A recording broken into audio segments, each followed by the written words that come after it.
بسم الله الرحمن الرحيم نحمده ونصلي ونسلم على رسوله الكريم أما بعد فأعوذ بالله من الشيطان الرجيم بسم الله الرحمن الرحيم ضرب الله مثلا قرية كانت آمنة مطمئنة يأتيها رزقها رغدا من كل مكان فكفرت بأنعم الله فأذاقها الله لباس الجوع والخوف بما كانوا يصنعون صدق اللہ مولانا العظیم رب اشرح لی صدری ویسر لی امری واحلل عقدۃ من لسانی یفقهوا قولی اللهم صل علی محمد وعلى آل محمد كما صلیت علی ابراہیم وعلى آل ابراہیم انک حمید مجید اللهم بارک علی محمد وعلى آل محمد كما بارکت علی ابراہیم وعلى آل ابراہیم انک حمید مجید۔ اللہ تبارک و تعالی نے انسان کو اس دنیا میں بے شمار نعمتیں دے رکھی ہیں اور ارشاد فرمایا وَإِن تَعُدُّوا نِعْمَةَ اللَّهِ لَا تُحْصُوهَا، اگر تم اللہ کی نعمتوں کو شمار کرنے لگ جاؤ تو اللہ کی نعمتیں شمار نہیں کر سکتے۔ اتنی لا تعداد انگنت اللہ پاک نے انسان کو نعمتیں دے رکھی ہیں، سر سے لے کر پاؤں تک جسم میں بے شمار نعمتیں ہیں اور باہر کی زندگی میں بے شمار اللہ پاک نے نعمتیں دے رکھی ہیں۔ اسی طرح سے اس دنیا کے اندر آدمی کو مال کا مل جانا، اولاد کا نصیب ہو جانا، گھر بار کا مل جانا اور حلال روزی کے اسباب کا میسر ہو جانا، یہ دنیا کی بڑی نعمتیں ہیں اور دنیا کی بڑی خیریں بھی ہیں۔ اللہ تبارک و تعالی بڑا کریم ہے، اللہ مہربان ہے۔ اللہ پاک جب کسی کو کوئی نعمت عطا فرماتا ہے تو اس نعمت کو دے کر وہ واپس نہیں لیا کرتا۔ اللہ پاک کریم ہے، مہربان ہے، اس کے کرم اور اس کی مہربانی کا تقاضا یہی ہے کہ وہ بندے کو دی ہوئی نعمت واپس نہ لے، لیکن بسا اوقات انسان کے اپنے اعمال کی وجہ سے وہ نعمت آدمی سے چھن جاتی ہے۔ دنیا چونکہ دارالاسباب ہے اور یہاں اللہ پاک نے چیزوں کو اسباب کے ساتھ جوڑا ہے، مال کے حصول کے لیے بھی اسباب ہیں، اولاد کے اصول کے لیے بھی اللہ پاک نے اسباب پیدا فرمائے ہیں، گھر کے اصول کے لیے بھی اللہ پاک نے اسباب کو بنایا ہے۔ اسی طرح سے انسان اس دنیا میں بھوک مٹاتا ہے، پیاس کو مٹاتا ہے، بھوک اور پیاس مٹانے کے بھی اسباب ہیں۔ اسی طرح سے انسان کو اس دنیا میں موت آتی ہے، موت کے بھی اسباب ہیں، بیماری آنے کے بھی اسباب ہیں اور بیماری کو زائل کرنے اور ختم کرنے کے بھی اسباب ہیں۔ غرض یہ کہ اس دنیا میں اللہ پاک نے دارالاسباب، اس دنیا کو رب نے دارالاسباب بنایا ہے، ہر چیز کو اللہ پاک نے سبب کے ساتھ جوڑا ہے۔ کچھ چیزوں کی تاثیریں ایسی ہوتی ہیں کہ ان چیزوں کی تاثیر کا ہونا یقینی اور لازمی ہوا کرتا ہے۔ انسان کو جو اللہ پاک بے شمار نعمتیں عطا کرتا ہے، لا تعداد نعمتوں سے اللہ پاک نوازتا ہے، اگر انسان اس نعمت کی ناشکری کرے تو آدمی سے وہ نعمت چھن جاتی ہے۔ ناشکری کرنا اس نعمت کے چھن جانے کے لیے ایک مؤثر ذریعہ ہے۔ جس طرح سے زہر کا اثر ہے، جس طرح سے زہر سے آدمی کی موت کا واقع ہونا یقینی ہے، بالکل اسی طرح سے نعمت سے، اسی طرح سے ناشکری سے نعمت کا چھن جانا بھی یقینی ہے۔ اللہ پاک نے ایک مثال ذکر فرمائی سورۃ النحل میں۔ اللہ تبارک و تعالی نے انسانوں پر ہونے والی بے شمار نعمتوں کو بیان فرمایا اور پھر آخر میں یہ ذکر فرمایا ضرب اللہ مثلا قریۃ کانت آمنۃ مطمئنۃ یأتیہا رزقہا رغدا من کل مکان، کہ اللہ نے ایک بستی کی مثال ذکر فرمائی ہے کہ ہر قسم کے رزق کی فراوانی ہی تھی اور اللہ تبارک و تعالیٰ نے رزق کی وسعت عطا فرمائی تھی، امن بھی تھا، رزق کے اسباب بھی تھے، لیکن فکفرت، لیکن لوگوں نے ناشکری کی۔ جب ناشکری کی تو ناشکری کا لازمی نتیجہ یہ ہوا فَكَفَرَتْ بِأَنْعُمِ اللَّهِ فَأَذَاقَهَا اللَّهُ لِبَاسَ الْجُوعِ وَالْخَوْفِ بِمَا كَانُوا يَصْنَعُونَ۔ اللہ تبارک و تعالی نے انہیں بھوک کا لباس پہنا دیا، اللہ تبارک و تعالی نے انہیں خوف کا لباس پہنا دیا، یعنی بھوک اور خوف میں اللہ پاک نے انہیں مبتلا کر دیا۔ تو پتہ چلا کہ ناشکری کا لازمی نتیجہ ہے بد امنی کا واقع ہو جانا اور خوف کا پھیل جانا، اور ناشکری کا لازمی نتیجہ ہے نعمت کا چھن جانا، کہ جو رزق کی فراوانی تھی وہ اللہ پاک نے واپس لے لی، جو امن اور سکون سے زندگی گزار رہے تھے امن اور سکون کو بھی اللہ پاک نے واپس لے لیا۔ تو یہ سمجھایا جا رہا ہے کہ ناشکری کا یہ لازماً یہ نتیجہ ہے کہ آدمی کی نعمتیں چھن جاتی ہیں، مالی نعمتیں بھی چھن جاتی ہیں، دنیا کی جو دیگر نعمتیں ہیں وہ نعمت بھی انسان سے ظاہر ہو جاتی ہیں۔ کس وجہ سے؟ ناشکری کی وجہ سے۔ ایک اور جگہ پر اللہ پاک نے قوم سبا کا تذکرہ فرمایا، لَقَدْ كَانَ لِسَبَإٍ فِي مَسْكَنِهِمْ آيَةٌ جَنَّتَانِ عَنْ يَمِينٍ وَشِمَالٍ كُلُوا مِن رِّزْقِ رَبِّكُمْ وَاشْكُرُوا لَهُ بَلْدَةٌ طَيِّبَةٌ وَرَبٌّ غَفُورٌ۔ قوم سبا کے اندر بھی، قوم سبا کے حالات میں بھی بڑی نشانیاں ہیں۔ لَقَدْ كَانَ لِسَبَإٍ فِي مَسْكَنِهِمْ آيَةٌ جَنَّتَانِ عَنْ يَمِينٍ وَشِمَالٍ كُلُوا مِن رِّزْقِ رَبِّكُمْ وَاشْكُرُوا لَهُ بَلْدَةٌ طَيِّبَةٌ وَرَبٌّ غَفُورٌ۔ بیچ میں بستی ہے اور بستی کے دونوں اطراف میں باغات اور کھیتیاں اور سرسبز لہلاتے ہوئے ان کے کھیت اور باغات تھے، اور ان باغات اور کھیتیوں کے ذریعے سے ان کی آمدنی کے ذرائع بنتے چلے جاتے تھے، اور اتنا اللہ تبارک و تعالی نے وافر مقدار میں رزق عطا کیا تھا، اتنی اللہ پاک نے انہیں فراوانی عطا فرمائی ہوئی تھی، ہر قسم کی نعمت سے اللہ پاک نے انہیں نوازا ہوا تھا، اور امن بھی تھا، ہر قسم کا امن بھی تھا، اور بہت بہترین ہوا تھی، اور بہترین سرور اور سکون کے ساتھ زندگی گزارتے تھے۔ لیکن ارشاد فرمایا جب انہوں نے ناشکری کی تو اس ناشکری کے نتیجے میں اللہ تبارک و تعالی نے ان سے اس نعمت کو چھین لیا۔ اللہ پاک کا حکم ہوا کہ اللہ کا شکر ادا کرو، اللہ کی بندگی کرو اور اس اللہ کا شکر ادا کرو، لیکن انہوں نے ناشکری کی۔ فَأَعْرَضُوا فَأَرْسَلْنَا عَلَيْهِمْ سَيْلَ الْعَرِمِ وَبَدَّلْنَاهُمْ بِجَنَّتَيْهِمْ جَنَّتَيْنِ ذَوَاتَيْ أُكُلٍ خَمْطٍ وَأَثْلٍ وَشَيْءٍ مِّن سِدْرٍ قَلِيلٍ۔ جب انہوں نے ناشکری کی تو اس ناشکری کے نتیجے میں اللہ تبارک و تعالی نے جو رزق کی فراوانی کے اسباب تھے انہی اسباب کو اللہ پاک نے پلٹا دیا۔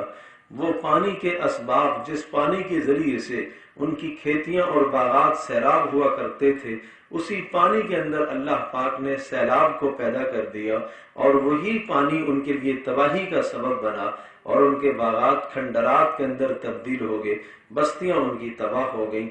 اور ارشاد فرمایا فَأَعْرَضُوا فَأَرْسَلْنَا عَلَيْهِمْ سَيْلَ الْعَرِمِ وَبَدَّلْنَاهُمْ بِجَنَّتَيْهِمْ جَنَّتَيْنِ ذَوَاتَيْ أُكُلٍ خَمْطٍ وَأَثْلٍ وَشَيْءٍ مِّن سِدْرٍ قَلِيلٍ، کہ وہ خوبصورت لہلاتے ہوئے باغات کی جگہ پر اللہ تبارک تعالیٰ نے وہاں پر کانٹے اگا دیے، جھاڑیوں کو اللہ پاک نے اگا دیا، اور کانٹے دار درختوں کو اللہ پاک نے اگا دیا، اور فرمایا ذالک جزیناہم بما کفروا، یہ اس لیے ہوا کہ انہوں نے ناشکری کی تھی، وَهَلْ نُجَازِي إِلَّا الْكَفُورَ، اور ہر ناشکرے کی سزا یہی ہوا کرتی ہے۔ یہ اللہ پاک نے یہ ضابطہ اور اصول بنا دیا کہ ہر ناشکرے کی سزا یہی ہوا کرتی ہے، اللہ تبارک و تعالیٰ نعمت کو لے لیتا ہے۔ ایک اور جگہ پر ارشاد فرمایا ذَلِكَ بِأَنَّ اللَّهَ لَمْ يَكُنْ مُغَيِّرًا نِعْمَةً أَنْعَمَهَا عَلَىٰ قَوْمٍ حَتَّىٰ يُغَيِّرُوا مَا بِأَنفُسِهِمْ۔ اللہ پاک جب کسی کو کوئی نعمت عطا کرتا ہے، اللہ اس نعمت کو دینے کے بعد کبھی بھی واپس نہیں لیا کرتا۔ ہاں، اگر لوگ ناشکری میں مبتلا ہوتے ہیں اور ناشکری میں مبتلا ہو کر اس نعمت کے حالات کو خود بدل دیتے ہیں، پھر نعمت ان سے چھن جاتی ہے۔ اللہ تبارک و تعالیٰ کسی سے نعمت نہیں چھینتا۔ تو اس لیے ان تمام آیات سے ہمیں یہ اصول اور ضابطہ معلوم ہوا کہ اللہ تبارک و تعالیٰ کی سنت اللہ کا طریقہ یہ ہے، اللہ جب کسی کو نعمتوں سے نوازتا ہے، مال و دولت کی نعمت سے نوازتا ہے، گھر میں سکون اور چین کی نعمت سے اللہ پاک نوازتا ہے، یہ اللہ کی مہربانی ہوا کرتی ہے۔ اللہ تبارک و تعالیٰ اس نعمت کو واپس نہیں لیتا، لیکن جب انسان ناشکری میں مبتلا ہوتا ہے اور انسان کفران نعمت میں مبتلا ہوتا ہے تو اللہ تبارک و تعالیٰ وہ نعمت واپس لے لیتا ہے۔ اللہ پاک اس نعمت کو اس سے زائل کر دیتا ہے، اور یوں کہا جائے کہ اس نعمت کے زائل ہونے کی نسبت پھر اللہ کی طرف کی جاتی ہے۔ اللہ تبارک و تعالیٰ قادر مطلق ہے، اللہ تبارک و تعالیٰ رحمان اور رحیم ہے، اللہ پاک کریم ہے۔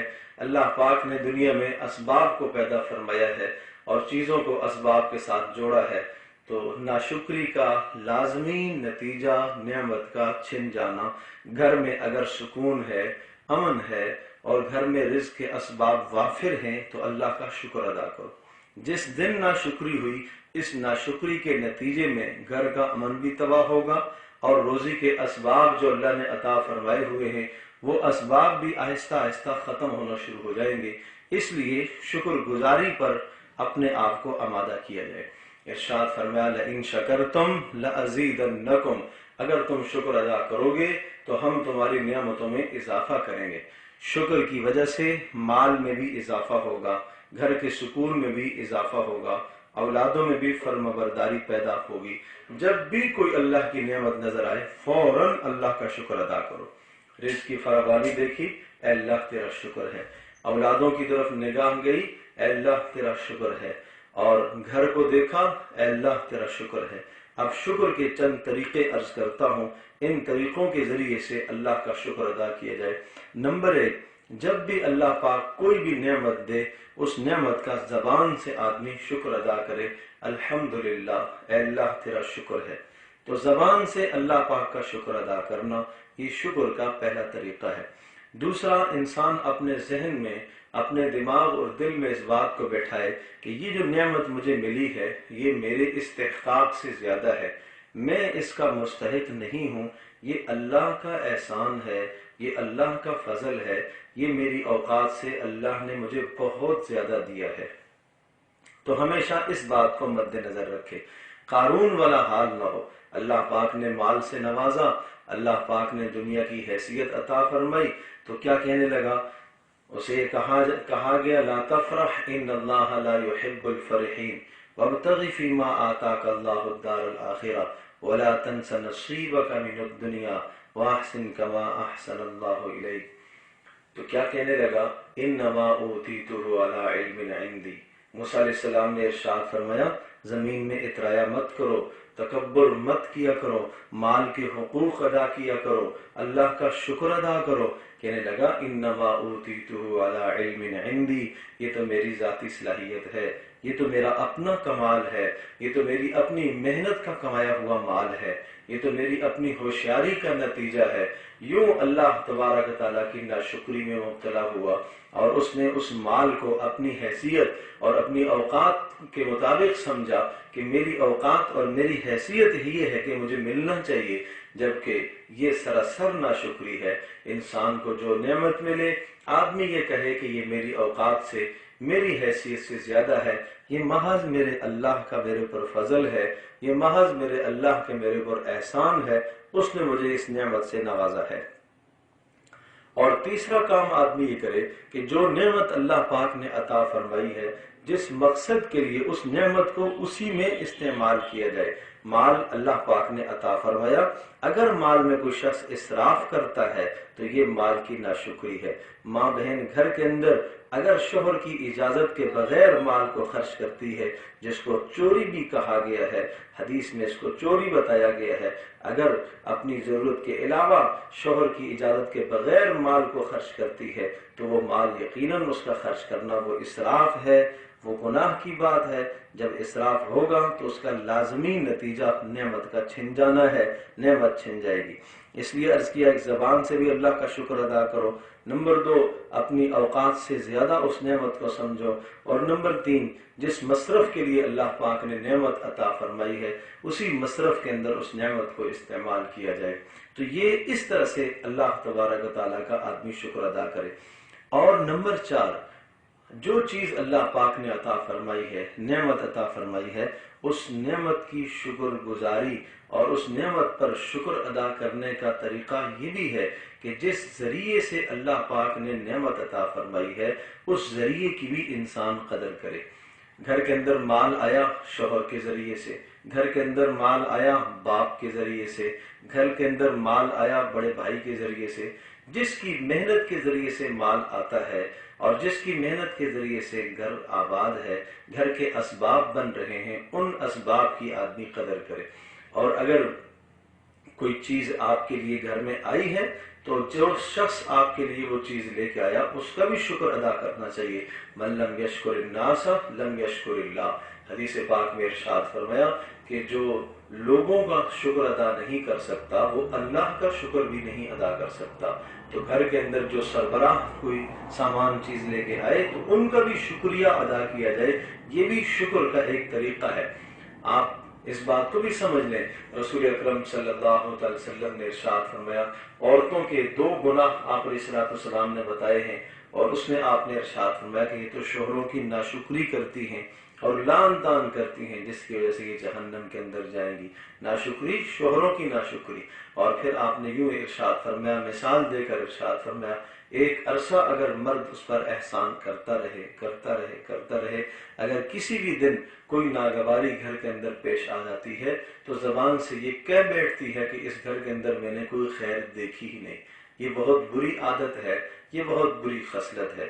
رسول پاک صلی اللہ تعالی علیہ وسلم نے متنبہ بھی فرمایا اور آپ نے پیشن گوئی بھی فرمائی کہ اس قسم کے جرم سے خواتین کو بچنا چاہیے، ان جرائم کی وجہ سے وہ نعمت چھن جاتی ہے۔ اور اسی طرح سے شکر کا 5واں اصول یہ ہے کہ آدمی تواضع اور عاجزی اختیار کرے۔ نعمتوں کو حاصل ہونے کے بعد، نعمتوں کے پانے کے بعد انسان تواضع اور عاجزی اختیار کرے، تکبر اور غرور میں مبتلا نہ ہو۔ اگر تکبر اور غرور میں مبتلا ہے تو یہ اس نعمت کی ناقدری ہے، یہ اس نعمت کی ناشکری ہے۔ تو اس طرح سے اللہ تبارک و تعالیٰ کی عطا کردہ نعمتوں کا آدمی شکر ادا کرے، اور شکر ادا کرنے کی وجہ سے اللہ تبارک و تعالیٰ نعمتوں میں اضافہ کرتا ہے۔ جب اللہ پاک نے فراوانی دے رکھی ہے اور ہر قسم کی وسعت اللہ نے دے رکھی ہے، اچانک حالات بدل گئے اور وہ نعمتیں سلب ہو گئیں، نعمتیں چھن گئی ہیں، مال کی فراوانی بھی ختم ہو گئی، فقر میں تبدیل ہو گئی، اسی طرح سے گھر کا سکون چھن گیا، تو آدمی یہ سمجھتا ہے کہ شاید کسی نے کچھ کر دیا ہے، شاید کوئی سحر ہوا، شاید کوئی جادو ہو گیا، شاید نظر بد لگ گئی، شاید کسی نے کوئی جادو ٹونا کر دیا۔ حالانکہ اس پر کبھی آدمی غور نہیں کرتا کہ شاید میری ناشکری کا نتیجہ ہو۔ یہ بھی ذریعہ ہے نعمت کے سلب ہونے کا، سبب ہے ناشکری۔ تو اپنے اعمال پر غور کرنا چاہیے کہ مجھ سے کہیں ناشکری تو نہیں ہوئی ہے۔ اگر ناشکری ہوئی ہے تو توبہ استغفار کرے، اور اللہ تبارک و تعالیٰ اس نعمت کو واپس کر دے گا۔ اللہ تبارک و تعالیٰ پھر حالات کو بدل دے گا، آدمی شکر گزاری پر آ جائے، توبہ اور استغفار پر آ جائے۔ یہ قرآن مجید میں ایک جگہ پر نہیں، کتنی جگہ پر اللہ پاک نے اس مضمون کو ذکر فرمایا۔ وَهَلْ نُجَازِي إِلَّا الْكَفُورَ، فرمایا ناشکری کی سزا یہی ہے، نعمت کا سلب ہو جانا، نعمت کا چھن جانا، یہ ناشکری کی سزا ہے۔ تو اس لیے اس ناشکری سے اپنے آپ کو بچایا جائے۔ اور ایک اور چیز ہے، بسا اوقات نعمت اس طرح سے بھی سلب ہو جاتی ہے، وہ یہ ہے کہ اگر اللہ پاک نے کوئی نعمت دے رکھی ہے، اس نعمت کو دوسروں کے سامنے اس جذبے سے ذکر کرنا، اس کو اترانا کہتے ہیں۔ کس جذبے سے؟ اس طرح سے اپنی نعمت کو دوسروں کے سامنے ذکر کرنا تاکہ دوسرے کو میری نعمت کا پتہ چلے اور وہ جلے اور اس کو تکلیف ہو۔ اور یہ اظہار نعمت کا اظہار کرنا کیوں ہے؟ ایک تو نعمت کا اظہار آدمی اس لیے کر رہا ہے تاکہ اللہ پاک نے مجھے نعمت دی ہے، اور اللہ تبارک و تعالیٰ اس نعمت کا اثر بدن پر دیکھتا ہے تو اللہ کو خوشی ہوتی ہے۔ حدیث پاک میں بھی یہ بھی آتا ہے کہ جب اللہ پاک نے جس بندے کو نعمت دے رکھی ہے، اگر اس نعمت کا اثر اس کے جسم پر وہ اللہ کی رضا کے لیے، اللہ کو خوش کرنے کے لیے ظاہر کرتا ہے تو یہ اللہ کی خوشنودی کی بات ہے۔ لیکن یہاں مقصد دوسرے کو دکھانا ہے، یہاں مقصد دوسرے کو جلانا ہے، یہاں مقصد دوسرے کو زچ کرنا ہے، یہاں مقصد دوسرے کے دل کو دکھانا ہے کہ اس کو پتہ چلے کہ مجھے اتنا اتنا ملا ہوا ہے، مجھے اتنی اتنی چیزیں ملی ہوئی ہیں، تو یہ اترانا کہلاتا ہے، یہ بھی ناشکری کے زمرے میں ہے، یہ بھی 100% بد ذریعہ ہے، نعمت کے سلب ہونے کا یہ ذریعہ ہے، اس سے بھی نعمت آدمی کی سلب ہو جاتی ہے۔ چاہے جسم پر کپڑے ہیں وہ اس جذبے سے ظاہر کیے، چاہے گھر میں مال ہے وہ اس جذبے سے ظاہر کیے، یا اللہ نے مکان دے رکھا ہے، اللہ نے سواری دے رکھی ہے، اللہ نے اولاد کی نعمت سے نوازا ہے، ان سب نعمتوں کا تذکرہ دوسروں کے سامنے، حسد کرنے والوں کے سامنے، جن کے ساتھ مزاج نہیں بن رہا، جن کے ساتھ طبیعت میل نہیں کھاتی، ان کے سامنے ان چیزوں کا تذکرہ اس احساس اور جذبے سے کرنا تاکہ انہیں پتہ چلے اور وہ جلے اور ان کو تکلیف ہو، تو یاد رکھیے گا یہ بھی بڑا بدترین عمل ہے، اس سے بھی انسان کی نعمت ضائع ہو جاتی ہے، اس سے بھی آدمی کی نعمت چھن جاتی ہے۔ اور زبان پر اس قسم کے جب جملے آنا شروع ہو جاتے ہیں، الرجل یؤخذ باقرارہ، بسا اوقات اپنے زبان سے نکلے ہوئے اس برے بول اور جملے کی وجہ سے پکڑ لیا جاتا ہے اور نعمت اس کی سلب ہو جاتی ہے۔ آدمی کہتا ہے کہ نمازی بھی ہے، تہجد گزار بھی ہے، قرآن کی تلاوت بھی کرنے والا ہے اور حلال روزی کمانے والا ہے، حرام سے بچنے والا ہے، سب نیک اعمال اس کی زندگی میں موجود ہیں، پھر یہ گھر کے اندر بے سکونی کیوں آ گئی ہے؟ پھر یہ نعمت کیوں چھن گئی ہے؟ پھر یہ گھر کے اندر نحوست کیوں آ گئی ہے؟ سارے نیک اعمال ہونے کے باوجود پھر یہ ہو سکتا ہے کہ زبان سے کوئی ایسا جملہ نکلا ہو اور جس جملے کی وجہ سے وہ نعمت سلب ہو گئی ہو، جس جملے کی وجہ سے اللہ پاک کی طرف سے پکڑ کا فیصلہ آ گیا ہو۔ ہارون نے بھی تو یہی کہا تھا، یہ میری ذاتی محنت ہے، یہ میرا کمال ہے، یہ میرا کمال ہے، یہ میری محنت ہے۔ تو ہمیشہ ہر خیر کی نسبت اللہ کی طرف کی جائے کہ یہ میرے اللہ پاک کا عطیہ ہے، یہ میرے اللہ نے مجھے دی ہے۔ انسان جب دوسرے کے سامنے بسا اوقات نعمت کا تذکرہ کرتا ہے، اس نعمت کے تذکرے میں زبان پر یہ لفظ لے کے آ رہا ہے کہ ہاں مجھے اللہ نے دی ہے، یہ اللہ کا فضل ہے، لیکن اللہ جانتا ہے دل کی بات کیا ہے، اللہ جانتا ہے کہ اس دل کے اندر اس وقت اس کے تذکرے کرنے کا جذبہ کیا ہے۔ کیا دل کے اندر یہ جذبہ ہے کہ اللہ پاک راضی ہو جائے اس تذکرے سے؟ اگر یہ جذبہ ہے تو یہ تو مبارک جذبہ ہے، لیکن اگر یہ جذبہ ہے دل کے اندر تاکہ دوسرے کو زج کرنا مقصد ہو، دوسرے کو زیر کرنا مقصد ہو، اس کو تپانا اور جلانا مقصد ہو، تو یاد رکھیے گا یہ جذبہ فاسد ہے، پھر ان ظاہری الفاظ اور زبان سے نکلے ہوئے الفاظ کا اعتبار نہیں ہوگا، جو دل کے اندر بات ہے فیصلہ اس پر ہوگا۔ اللہ تبارک و تعالیٰ دلوں کی باتوں کو جانتا ہے، علیم بذات الصدور ہے، دلوں کے بھید کو وہ جانتا ہے، دلوں کے اندر آنے والے خیالات سے وہ آگاہ ہے۔ تو اس لیے اس بات کی کوشش کی جائے کہ اللہ پاک نے جس قسم کی نعمت عطا فرمائی ہے اس نعمت کی قدردانی کی جائے اور اس نعمت کا شکر ادا کیا جائے، اور شکر نعمتوں میں اضافے کی بہترین کنجی اور بہترین ذریعہ شکر گزاری ہے۔ اور میں عرض کر چکا ہوں کہ شکر گزاری کا طریقہ کیا ہے، اس طریقے کے مطابق اللہ تبارک و تعالیٰ کی عطا کردہ نعمتوں کا شکر ادا کیا جائے، اور جب بھی کوئی اس قسم کا حال آئے اللہ تبارک و تعالیٰ سے مانگا جائے کہ اللہ پاک ہر برے حال سے، بری کیفیت سے اللہ پاک حفاظت فرمائے۔ لیکن یہ یاد رکھیے گا اس نعمت کا مل جانا یہ بھی اللہ کی طرف سے امتحان ہے، اور نعمت کا نہ ملنا بھی امتحان ہے، یہ دونوں کی دونوں انسان کے لیے آزمائش ہیں۔ آدمی سمجھے اور سبق حاصل کرے کہ یہ میرے لیے آزمائش ہے۔ آج اگر کسی کو نعمت کی فراوانی ملی ہوئی ہے وہ اس بات کو سمجھے جس مالک نے مجھے اتنا کچھ دیا ہے وہ مالک میرے حالات کے بدلنے پر بھی قدرت رکھتا ہے۔ تو اس طرح سے نعمتوں کی قدردانی کی جائے۔ اللہ پاک ہم سب کے لیے عمل کرنا آسان فرمائے۔